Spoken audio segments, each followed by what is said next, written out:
Great collide atau tabrakan besar akan menimbulkan great fracture. Akan ada tabrakan besar yang akan membuat dunia patah dua. Dua tabrakan ini adalah tabrakan yang dilakukan oleh dua kekuatan negara besar, Amerika versus Tiongkok. Keduanya punya dua sistem pemerintahan berbeda, punya dua sistem keuangan berbeda, keduanya punya sistem teknologi berbeda. Kedepan akan makin kencang keduanya bertarung karena salah satu pasti tidak mau menggunakan sistem yang lain. Salah satu harus kalah atau salah satu harus menang. Inilah yang saya sukai dari Tiongkok, melawan hegemoni barat dengan membuat sistem sendiri, dan inilah yang saya tidak sukai dari pejabat yang tidak paham di 70 negara yang ikut-ikutan Tiongkok. Mengapa tidak tiru Tiongkok, yaitu melawan hegemoni? Oh lupa, banyak negara tidak lengkap aset negaranya. Apa itu aset negara? Posisi geografis negara tersebut, sumber kekayaan alam negara tersebut, pastinya mindset pejabat dan bangsa tersebut juga tidak siap. Letak geografi yang tidak menguntungkan, sumber daya alam terbatas, namun mindset manusianya canggih seperti Swiss, Finlandia,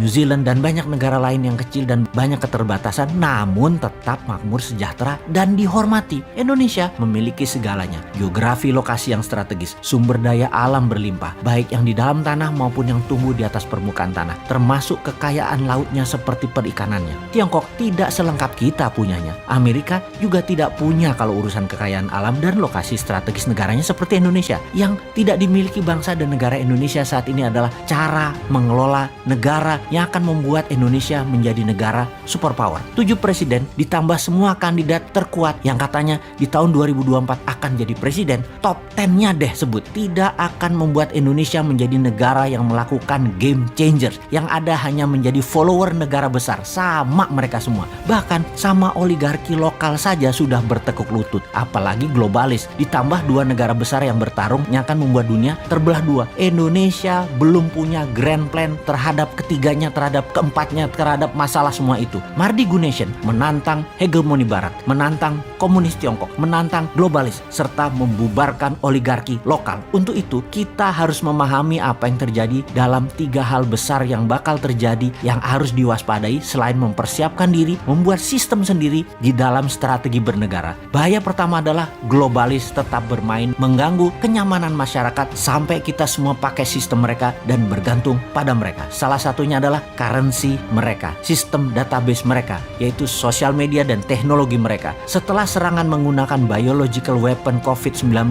mulai berakhir, mulai mereda, vaksin, vitamin, obat-obatan, pharmaceutical telah menjadi bisnis triliunan dolar dalam 2 tahun ini. Mereka meluncurkan Ebola tipe 10 berawal di Guinea, Afrika Barat, Februari 2021 ini. Penyebarannya dahsyat, cepat, dalam sekejap. Ebola tipe 10 ini adalah man-made disaster, virus kembangan dari laboratorium. Memang sulit dipercaya bagi mereka yang sederhana cara berpikirnya, apalagi yang sederhana itu populer sehingga bisa menjabat. Susah memahami semua itu kalau juga di lingkaran pejabat berpikirnya bagaimana jabatan ini bertahan selamanya. Tidak akan membuat rakyat selamat dari outbreak corona varian baru B117, juga dari kemungkinan Ebola tipe 10 ini jika pertahanan akan perang biologi masih berupa vaksin, bukan politik seperti kita teriakkan berpuluh-puluh kali. Ini political will, ini political strategi. Oke, sudahlah, kita tak usah memaksa. Libido politik terlalu besar, libido berkuasa terlalu besar. Partai mulai menggadang-gadang pemimpinnya. Partai merah, putih, biru, kuning mulai menggadang-gadang putrinya, anaknya, cucunya. Partai biru lah belah dua, dan kemungkinan yang diakui oleh pemerintah adalah partai yang membela pemerintahan sekarang. Nggak apa-apa. Kemudian partai oposisi pun terbelah, PKS dengan Gelora, semua dibelah deh pokoknya. Partai pendukung mulai bermain 2 kaki, menjadikan incumbent 3 kali mungkin. Partai pendukung mulai main 2 kaki. Ada yang berpikir untuk incumbent 3 kali untuk dijadikan gacoan, tapi mereka dapat wakilnya. Atau tetap 2 kali, 2024 main baru dengan pilihan formasi biru baru, gabung Gerindra. Kalau ternyata Pak Prabowo menurun elektabilitasnya di tahun 2023 atau putrinya elektabilitasnya tidak naik-naik juga dalam 5 besar, formasi diubah lagi. Formasi yang rumit dan banyak tadi, tidak satu pun punya grand plan membuat Indonesia menjadi pemenang di 2045 dengan sistem melawan hegemoni dan melawan obor Tiongkok. Semuanya old mind. Semoga pesan ini disadari kaum new mind. Adopsi new mind dan buat alternatif ketiga. Bukan geng incumbent, bukan geng oposisi, tapi NKRI garis lurus, berani dan lucu.